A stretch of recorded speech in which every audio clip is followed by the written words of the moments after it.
இறக்கி விட்ட பையன் காசு போட்டது எனக்கு என்ன பண்ணுறதுன்னு தெரில. சரி, ஒரு ஒரு சைடில் கம்ப்ளைண்ட் பண்ணிட்டோம், இன்னொரு சைடில் இவன் காசை வேற போட்டான். நாளை பின்ன கம்பெனி தெரிஞ்சதுன்னா நான் ஃபோர்ஜரி பண்ண மாதிரி ஆகிடும். ஆனால் எனக்கு மனசு கேட்கல. சரி, இந்த மாதிரிலாம் நம்ம பண்ணக்கூடாது, நம்ம இன்னி வரைக்கும் யாருக்கும் போய் சொல்லாமல் நேர்மையாக இருந்துட்டோம்.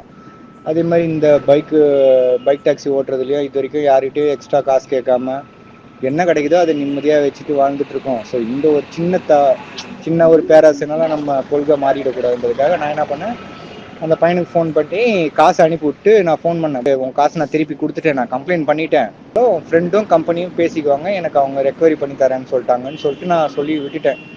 அதுக்கப்புறம் நான் ஒரு 3 நாளா 2 நாளா ஃபாலோ பண்றேன். கம்பெனி சைட்லேருந்து எந்த மெசேஜும் வரல. இப்படிலாம் இருக்காங்க. நாங்களே ஒரு 5 ரூபா 10 ரூபா எக்ஸ்ட்ரா கிடைக்கும் தான் நைட்டு கண் முழிச்சு ஓட்டுறோம். இதுலயும் ஏமாத்துறதுக்கு இந்த மாதிரி சுத்திட்டு இருக்கானுங்க. உண்மையிலேயே ரொம்ப கஷ்டமா இருக்கு. ஏமாத்துறது கூட பிரச்சனை இல்லை, கம்பெனி எங்களுக்கு சப்போர்ட் பண்ணாம இந்த மாதிரி பண்ணும்போது தான் இன்னும் அது ரொம்ப வருத்தமா இருக்கு. நம்ம உண்மையிலேயே இவங்க எங்ககிட்ட இருந்து கமிஷன், அந்த ரைடுக்கு கமிஷன் எடுத்துட்டாங்க, ஜிஎஸ்டி எல்லாம் போச்சு, எல்லாம் கட்டியாச்சு.